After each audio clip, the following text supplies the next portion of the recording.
तो एक्सेल की दूसरी सीरीज में आप देखेंगे ये कुछ फॉर्मूले दिए हुए हैं, इनको कैसे अप्लाई किया जाता है एक्सेल में। पिछली वीडियो में हमने आपको बताया था एक्सेल के बेसिक के बारे में, रो कॉलम या किसी सेल को सेलेक्ट करने के बारे में। तो यहाँ पर हम देखेंगे कुछ एक्सेल के फंक्शंस हैं यहाँ पर, इनको कैसे अप्लाई करते हैं, इनका रिजल्ट कैसे आता है और क्या आता है। सबसे पहले हमारा डेटा यहाँ पर है, देखिए हम इसी पर अपना पूरा फॉर्मूला रन कराएंगे। एक्सेल का ये डेटा है, मैं इसको बॉर्डर कर देता हूँ, ठीक है। तो यहाँ पर देखेंगे आप, मैं इसको कलर भी कर देता हूँ। तो ये सारा डेटा है और इस डेटा पे हमारा ये फॉर्मूला रन करेगा। जैसे हम चाह रहे हैं कि ये सारे नंबर्स जोड़ जाएं एक बार में, ठीक है ना। इन सभी नंबर को ऐड करना चाहते हैं और ऐड करके यहाँ पर लाना चाहते हैं। इसके लिए हम सम फार्मूला लगाते हैं। जो ये सम फार्मूला है ये जोड़ने के लिए इस्तेमाल होता है, ऐड करने के लिए इस्तेमाल होता है। मल्टीपल्स नंबर हों तो आप एक ही बार में उसको ऐड कर सकते हो इस फार्मूला की मदद से, ठीक है। कोई दो नंबर को ऐड करने हैं तब तो सिंपल है। जैसे यहाँ पर देखिए, मैं यहाँ खाली सेल में अप्लाई कर सकता हूँ। देखिए ये सारा सेल जितना दिख रहा है, मैंने पिछली वीडियो में बताया था, ये जितने भी छोटे छोटे आपको डब्बे दिख रहे हैं इनको हम सेल बोलते हैं। किसी भी खाली सेल में हम कोई भी फॉर्मूला अप्लाई कर सकते हैं, वो खाली होना चाहिए। तो यहाँ मैं अप्लाई करता हूँ। जैसे एक्सेल में कोई भी फॉर्मूला लगाने के पहले आपको इक्वल का साइन लगाना पड़ता है, यानी कि बराबर का साइन लगाना पड़ता है। तो मैंने लिखा बराबर 10 धन 10, यहाँ पे 10 प्लस 10 कर दिया मैं और एंटर करूंगा। जैसे ही कीबोर्ड से मैं एंटर प्रेस करूंगा यहाँ पे 20 हो जाएगा। देखिए यहाँ पर एंटर करते ही 20 हो गया और मेरा नीचे वाला सेल सेलेक्ट हो गया। तो एंटर करने से आप नीचे वाले सेल में चले भी जाते हो। देखिए मैं जहाँ पर अभी सेल है यहाँ पर एक फॉर्मूला लगा रहा हूँ, बराबर 10 माइनस 5। तो यहाँ पे 5 आंसर आना चाहिए, 5 आंसर आना चाहिए। मैं एंटर करके देखता हूँ, देखिए ये एंटर करने से हो गया। यदि मैं यहीं पर मैं चाह रहा हूं कि इस 10 को और इस 5 को जोड़ा जाए, तब क्या करना पड़ेगा। उसके लिए आप बराबर लिखोगे और इस सेल का पता लिखोगे और प्लस इस सेल का पता लिखोगे। सिर्फ दो नंबर को जोड़ना है तो आप डायरेक्टली ऐसे ही जोड़ सकते हो। जैसे इस सेल का जो पता है A1 है, मैं पिछली वीडियो में बताया था सेल का पता कैसे पहचानते हैं। तो A1 है, मैं A1 टाइप कर सकता हूँ, A1। देखिए जैसे मैंने A1 टाइप किया, यहाँ पर वो सेल सेलेक्ट हो गई अपने आप। प्लस पे टिक कर रहा हूँ,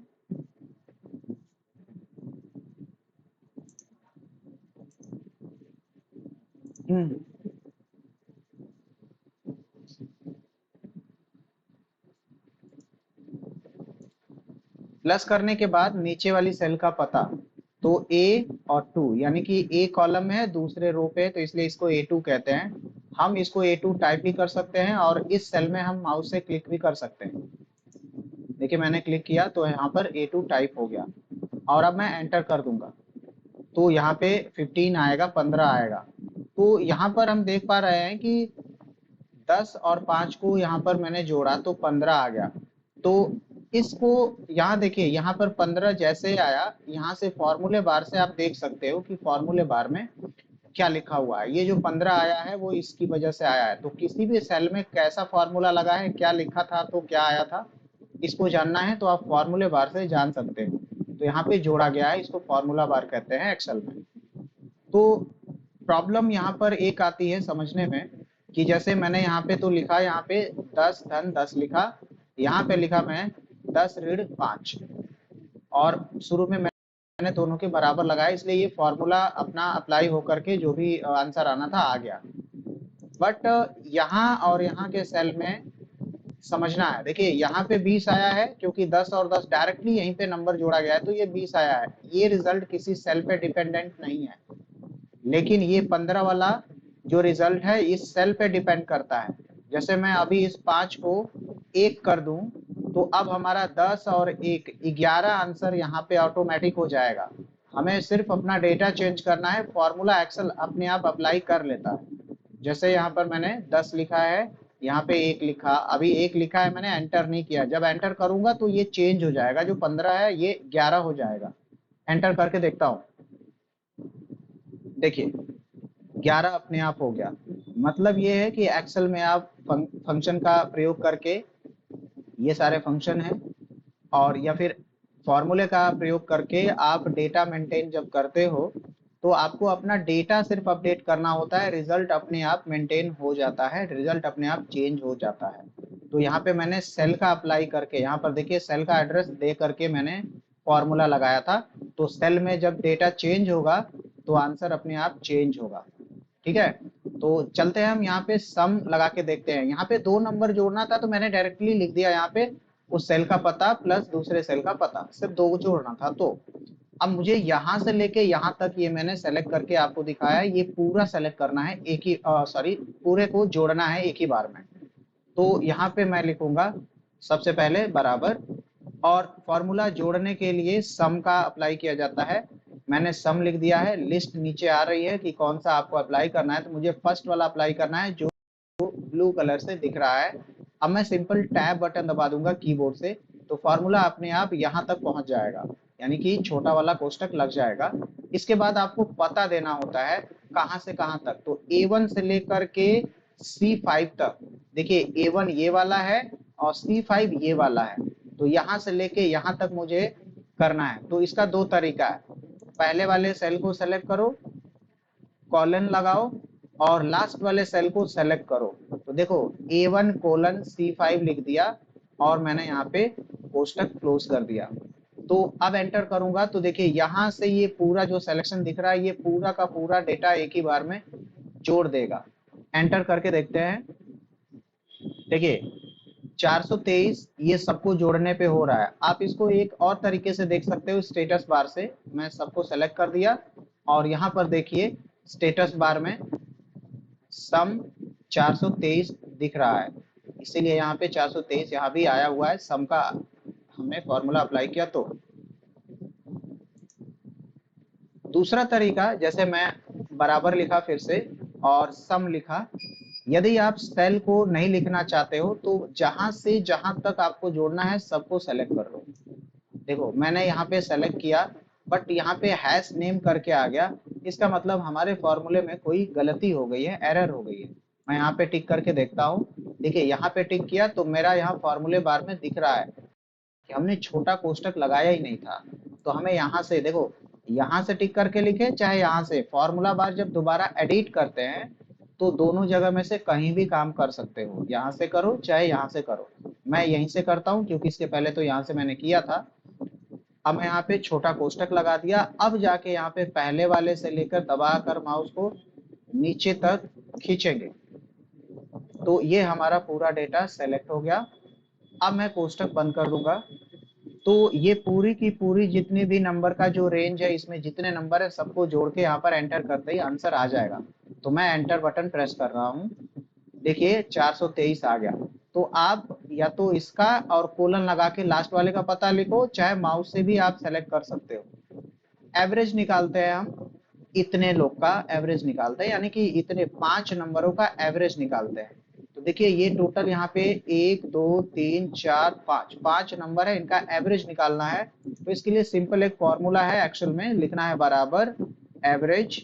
देखिए यहाँ पर दूसरे नंबर पे एवरेज लिखा हुआ है जो ब्लू कलर से दिख रहा है। यहाँ पर आने के बाद टैब बटन दबा दीजिए, देखिए ब्रैकेट लग गया है और मैं यहाँ से पूरे नंबर को सेलेक्ट कर देता हूँ जिनका एवरेज निकालना है और कोष्टक बंद कर दिया। सिंपल एंटर करना है, आपका आंसर आ जाएगा। यहाँ से लेके यहाँ तक का जो एवरेज है वो 42 होता है। नंबरों को जोड़ लीजिएगा। देखिए यहाँ पर स्टेटस बार में भी मैंने आपको बताया कि यहाँ से भी देख सकते हैं जोड़ करने पर 210 आया। तो एवरेज निकालने का फॉर्मूला यही होता है कि टोटल नंबर ऑफ सम, फिर आपको बटे लगाना है यानी कि भाग करनी है उसमें टोटल नंबर से। तो टोटल नंबर ऑफ सम 210 हो रहा है और टोटल नंबर यहाँ पे देखिए दिखा रहा है काउंट 5 है, यानी कि 5 नंबर है। तो एवरेज यहाँ पर भी दिखा रहा है कि 42 आया हुआ है और आपका यहाँ आंसर आया है एवरेज फॉर्मूला के साथ। ठीक है, तो आपके ये 5 नंबरों का जो एवरेज है वो 42 होता है। आप कोई और भी नंबर डाल के ट्राई कर लेना, एवरेज एक ही बार में निकाल देगा ये। अब देखिए काउंट फॉर्मूला क्या करता है, अगर जो मैं ऐसा लिखता हूँ बराबर काउंट कोष्टक स्टार्ट, और मैं यहां से लेके यहां तक सेलेक्ट किया और कोष्टक बंद कर दिया। तो ये क्या करेगा ना कि जितना भी मैंने सेलेक्ट किया है इनमें से जितने भी नंबर होंगे उन नंबरों को गिनेगा, काउंट करेगा, जोड़ेगा नहीं, काउंट करेगा। तो मैं एंटर करूं तो यहां से यहां तक मेरे टोटल 5 नंबर है, 5 आना चाहिए। देखिए 5 आ गया है। मैं यहीं पर फिर से क्लिक करता हूं और लिखता हूं फिर से, पहले इसको मिटा दिया, मैं इसमें एक को किसी को मैं कोई नंबर लिख देता हूँ, सॉरी लेटर्स लिख देता हूँ, मैं अक्षर लिख दिया। अब मैं काउंट करके देखता हूँ, बराबर काउंट, पूरा कोष्टक मैंने सेलेक्ट किया, पूरा डेटा मैंने सेलेक्ट किया, कोष्टक नहीं, पूरा डेटा सेलेक्ट किया जितना मुझे काउंट करना है और लास्ट में कोष्टक क्लोज कर लेना है यहाँ पर। तो अब मैं एंटर करके देखता हूँ, अब यहाँ पे 4 आना चाहिए क्योंकि ये काउंट जो है सिर्फ नंबर को गिनता है, लेटर्स को नहीं गिनता। तो एंटर करके देखते हैं, देखिए यहाँ पर 4 आंसर आया हुआ है, ठीक है। और यहाँ पे जो 4 आया है वो इसकी वजह से आया है, देखिए फॉर्मूले बार में भी दिखा रहा है कि आपने यहाँ पे क्या लिखा है, तो 4 आया है। देखिए काउंटा क्या होता है, काउंटा लगाता हूं पहले। देखिए मैं यही रेंज सेलेक्ट कर रहा हूं, यही रेंज सेलेक्ट कर लिया। अब मैं यहाँ पर देखिए रेंज वही है, सब कुछ वही है और बस फॉर्मूला चेंज हुआ है, फंक्शन चेंज हुआ है, काउंटा हो गया है। अब ये काउंटा लगा दिया मैं और रेंज वही है, मैं एंटर करके देखता हूँ तो यहाँ पर 5 आएगा। काउंटा करता क्या है एक्चुअल में, काउंटा का जो काम है ना वो काउंट तो करेगा बट ऑल को करेगा। ऑल से मतलब है कि जितने भी सेल में कुछ भी लिखा हो सबको करेगा, हाँ, बट एम्प्टी सेल को नहीं करेगा। जैसा कि आप देखिए यहाँ पर काउंट लगाए थे तो 4 आया, यहाँ काउंटा लगाए हो तो 5 आया। काउंट में 4 ही नंबर थे और काउंटा में टोटल 5 टोटल डेटा थे, कोई भी सेल खाली नहीं था। अगर जो मैं इसको खाली कर दूं, ठीक है, या फिर मैं इसको खाली कर देता हूँ, 40 जो लिखा हुआ है इसको डिलीट करता हूँ मैं, तो देखिएगा काउंट का एक नंबर घट जाएगा क्योंकि काउंट जो है सिर्फ नंबर को गिनता है। तो इतने से इतना तक टोटल 3 ही नंबर बचेंगे, तो यहाँ 4 की जगह 3 हो जाएगा और काउंटा के लिए भी एक कम हो जाएगा, ठीक है। तो काउंटा के लिए भी 4 हो जाएगा, वहां 3 हो जाएगा। देखते हैं यहाँ 4 यहाँ 3 होना चाहिए। देखिए मैंने डिलीट किया तो यहाँ पे 4 हो गया, यहाँ पे 3 हो गया। ये बाकी के नंबर भी दोनों चेंज हो गए, क्यों? क्योंकि इसी सेल पे ये लोग भी डिपेंडेंट थे, तो इसमें मैंने कुछ किया तो इधर भी चेंज हो जाएगा, ठीक है। समझते हैं काउंट और काउंटा को। देखो काउंट खाली सेल को नहीं गिनता है और ना ही काउंटा खाली सेल को गिनता है, ठीक है। इसलिए इन दोनों में एक नंबर कम हुआ है। मैं फिर से वो नंबर लिख देता हूँ, यहाँ पे 40 था और एंटर करता हूँ। अगला है लेन। देखिए लेन जो फॉर्मूला है ना, ये जो वर्ड्स होते हैं, वर्ड्स में कितने लेटर्स हैं उनको काउंट करता है, ठीक है। जैसे कि मैंने लिखा बराबर लेन और मैंने ब्रैकेट लगाया और यहाँ पे कंप्यूटर पे टिक कर दिया, यानी कि इस सेल का पता यहाँ पे देखिए अपने आप टाइप हो गया। कोष्टक बंद करके मैंने एंटर कर दिया, देखिए यहाँ पर, तो यहाँ पे 8 आ गया, 8। इसका मतलब जो कंप्यूटर लिखा है इसमें टोटल 8 अक्षर हैं, 8 लेटर हैं, ठीक है। तो कंप्यूटर वर्ड में 8 लेटर है इसलिए यहाँ पर 8 आ गया। तो लेन क्या करता है, काउंट करता है अक्षरों को, ठीक है ना। और वो सिर्फ एक शब्द में कितने अक्षर हैं, कि एक शब्द में कितने लेटर हैं उनको काउंट करता है, उनको गिनता है। प्रॉपर, देखिए यहाँ पर जो कंप्यूटर लिखा हुआ है वो कुछ अजीब तरीके से लिखा हुआ है। अगर जो मैं उसी सेल का पता लिख दूं बराबर प्रॉपर, इस सेल का पता और ब्रैकेट लगा दूं, तो क्या होगा कि ये जो जैसे भी लिखा है ना वो प्रॉपर ढंग से यहाँ पे लिख देगा। और प्रॉपर तरीका क्या होता है, सिर्फ पहला लेटर बड़ा होता है, बाकी सब छोटा होता है। देखिए मैं एंटर करूंगा तो सिर्फ फर्स्ट लेटर जो है वो बड़ा आया है, बाकी सब छोटा है। लोअर, लोअर का अप्लाई देख लीजिए, लोअर को कैसे अप्लाई करते हैं। लोअर लिखा, मैं ब्रैकेट लगाया और यहाँ पर देखिए बड़ा बड़ा जो कंप्यूटर लिखा हुआ है ना उसको मैंने सेलेक्ट किया और मैं कोष्टक बंद कर दिया, ठीक है। तो अब क्या होगा कि ये जो कंप्यूटर लिखा हुआ है ये कंप्यूटर यहाँ पर लिखेगा बट स्मॉल लेटर में हो जाएगा, ठीक है ना। लोअर से मतलब है आपका जो भी वहां पे इस्तेमाल हुआ होगा वो लेटर स्मॉल में हो जाएंगे, स्मॉल लेटर में हो जाएंगे। तो एंटर किया तो देखिए सारे के सारे लेटर स्मॉल लेटर में हो गए, जबकि यहाँ पे कैपिटल लेटर में थे। अपर बराबर अपर, और यहाँ पर देखिए स्मॉल लेटर वाले जो कंप्यूटर लिखा है मैंने, यहाँ का पता दे दिया मैं और कोष्टक बंद कर दिया। अब जैसे ही एंटर करूंगा तो बड़ा बड़ा कंप्यूटर यानी कि बड़े लेटर में कंप्यूटर लिख जाएगा। देखिए लेफ्ट क्या करता है, लेफ्ट से मतलब है कि आप देखो लेफ्ट लगा दिए, कोष्टक लगा दिए, ठीक है। और मैंने इस सेल में जो कुछ भी है इसका पता दे दिया और कॉमा दे दिया और 3 कर दिया और कोष्टक बंद कर दिया। तो क्या होगा, ये जो कंप्यूटर शब्द लिखा हुआ है, जो कंप्यूटर वर्ड लिखा हुआ है उसमें बाएं साइड से 3 जो अक्षर है ना उन्हीं को यहाँ पे दिखा देगा। एंटर करते हैं, यहाँ पे COM आना चाहिए। देखिए आ गया COM, वो भी ऐसे ही आया जैसे यहाँ पे लिखा था, लेटर चेंज नहीं होंगे, सिर्फ 3 अक्षर मैंने बोला कि लेफ्ट साइड से 3 अक्षर दिखाओ तो 3 अक्षर उसने दिखाया। हाँ, यहीं पर मैं अगर जो यहाँ पर 3 की जगह पर मैं 4 कर दूं तो COMP तक आएगा। देखो देखो COMP 4 लेटर आया ना। ऐसे ही राइट है, बराबर राइट,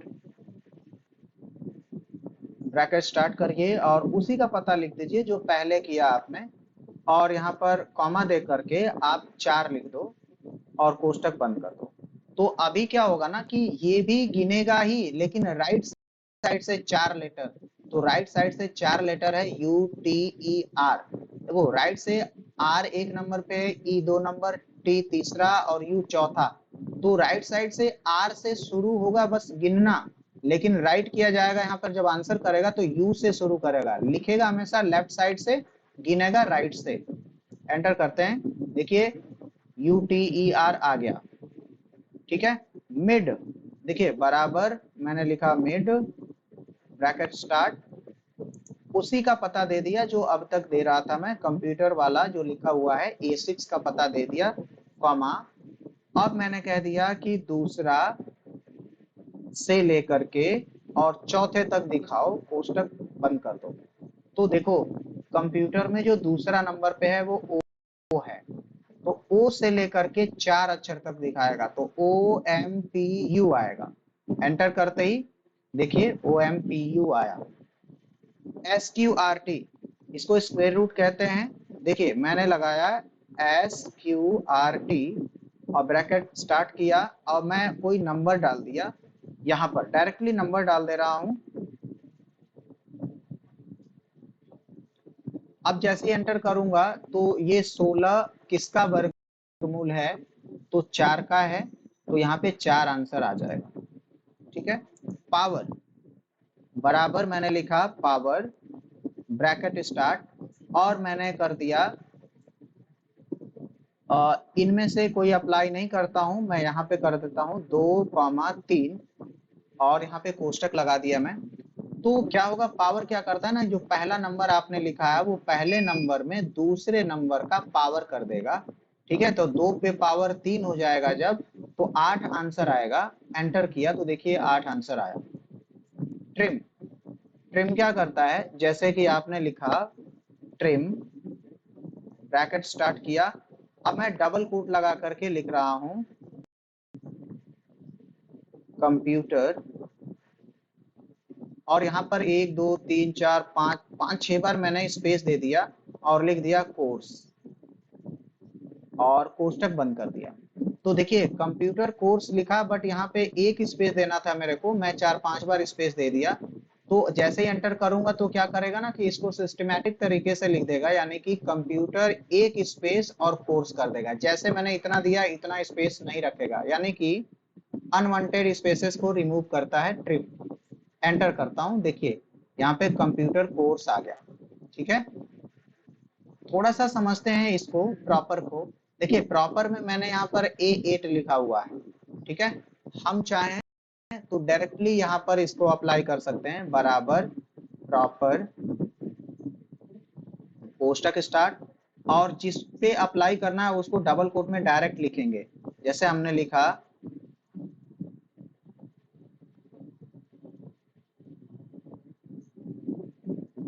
ऐसा कुछ लिख दिया, ठीक है।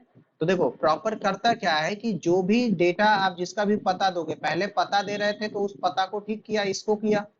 अब मैं पता नहीं दे रहा हूँ, यहीं पे डेटा दे रहा हूँ, तो इस डेटा को यहीं पे सही कर देगा, यानी कि इसी में काम करेगा। तो इसको भी कंप्यूटर ही लिखेगा, बट सी वाला कैपिटल करके बाकी सबको स्मॉल कर देगा। तो देखिए प्रॉपर क्या करता है, आपके डेटा को, आपके सेंटेंस को प्रॉपर ढंग से लिख देता है। सेम ऐसे ही लोअर, अगर जो मैंने लिखा लोअर, LOVER लोअर, देखो जो भी फंक्शन है आप कैपिटल लेटर में अप्लाई करो या स्मॉल लेटर में, सेम वर्क करेगा, इससे कोई फर्क नहीं पड़ेगा। मैंने लिखा लोअर और डबल कोट लगाकर मैंने लिख दिया स्मॉल लेटर में रोम। तो एंटर करते ही मैंने पहले ही बोल दिया है कि जो डबल कोट में यहाँ पे लिखा हुआ है इसको स्मॉल लेटर में करो, तो ये तो ऑलरेडी स्मॉल लेटर में है, तो इसका आंसर स्मॉल लेटर में ही आ जाएगा, रोम। बट यहाँ से मैं चेंज करता हूँ, इस रोम को मिटाता हूँ और देखिए मैं कैपिटल लेटर में कर देता हूँ रोम, ठीक है। जैसे मैं एंटर करूंगा तो ये जो रोम है कैपिटल लेटर में ना, ये स्मॉल लेटर में हो जाएगा। तो लोअर का काम ही है कि आपके ब्रैकेट के अंदर कुछ भी रहेगा ना उसको ये लोअर ही करेगा, लोअर रहेगा तो लोअर ही रहने देगा, कैपिटल है तो उसको भी लोअर कर देगा। इसका टारगेट एक ही है कि लोअर करना है बस। मैक्स देखिए क्या करता है, बड़ी से बड़ी संख्या को बताता है, जो आप रेंज दोगे ना उसमें से बड़ी संख्या को बताएगा। जैसे मैंने लिखा मैक्स और मैंने ये रेंज दे दिया, यहां से लेके यहां तक सेलेक्ट कर दिया। अब मैं कोष्टक बंद कर दिया, जैसे ही मैं एंटर करूंगा तो यहां से लेके यहां तक में जो नंबर बड़ा होगा उसको आंसर करेगा, ठीक है। तो यहाँ पे 50 सबसे बड़ा नंबर है, एंटर करने से 50 आना चाहिए, देखिए 50 आ गया है। मिन बराबर MIN, मिन, मिन से मतलब होता है कि छोटा नंबर, मिनिमम नंबर, ठीक है। तो यहाँ से मैंने पूरा सेलेक्ट किया, सेम मैं रेंज लिया जो मैक्स में लिया था और यहाँ पर मैं ब्रैकेट क्लोज किया, तो यहाँ पे छोटी से छोटी संख्या आएगी, तो इस रेंज में सबसे छोटी 20 है, तो आंसर यहाँ पे 20 आएगा, ठीक है। मॉड, मॉड जो है मॉड्यूलस को कहते हैं, यानी कि आपके शेषफल को रिजल्ट में दिखाता है। जैसा कि मैंने करा 10 कॉमा 2, तो 10,2 किया, तो जैसे एंटर करूंगा तो 10 में 2 की भाग की जाएगी और शेषफल 0 आएगा, तो यहाँ भी 0 आ जाएगा आंसर करते ही, देखिए यहाँ पे 0 आ गया। बट मैं इस 10 को मिटा करके 11 कर रहा हूं, तो 11 भागे 2, यानी कि 11 में 2 की भाग की जाएगी तो शेषफल 1 आएगा, तो यहाँ आंसर 1 आएगा। देखिए एंटर करते ही देखिए 1 आया। मॉड क्या करता है ना, आपके शेषफल को बताता है। कोशिएंट क्या करता है, आपके भागफल को दिखाता है। जैसे बराबर मैंने लिखा यहाँ पर कोशिएंट और सेम नंबर लिखा मैं 10,2, कोष्टक बंद कर दिया मैं, तो ये क्या करेगा 10 में 2 की भाग करेगा, तो भाग जाएगी टोटल 5 बार, तो यहाँ पे आंसर हो जाएगा 5, तो भागफल को दिखाता है। तो इस वीडियो में हमने इतने फॉर्मूले को, इतने फंक्शन को इस्तेमाल किया, प्रयोग करना आपको बताया। अब अगली वीडियो में बाकी के जो फंक्शन बचे हुए हैं 10-15 से ज्यादा हैं अभी भी, तो मैं मेन को आपको समझा दूंगा, फिर उसके बाद एडवांस एक्सेल शुरू हो जाएगा। तो ये बेसिक था, इनका यूज करना आपको आना चाहिए। एक्सेल में फॉर्मूला कैसे अप्लाई करते हैं, एक्सेल में डेटा कैसे अप्लाई करते हैं, डेटा का कैसे यूज करते हैं, डेटा कैसे एंटर करते हैं, फॉर्मूला बराबर से ही शुरू होता है, ये भी इंपॉर्टेंट है। तो इस तरह से आप फॉर्मूले को अप्लाई कर सकते हैं। चलिए अगली वीडियो में देखते हैं। अगर जो वीडियो समझ में आ रही हो तो जरूर सब्सक्राइब करें, क्योंकि एक्सेल की सीरीज मिलेगी और आपको आगे भी बहुत सारी वीडियोस मिलती रहेंगी जिससे आपके नॉलेज बूस्ट होएगा, ठीक है।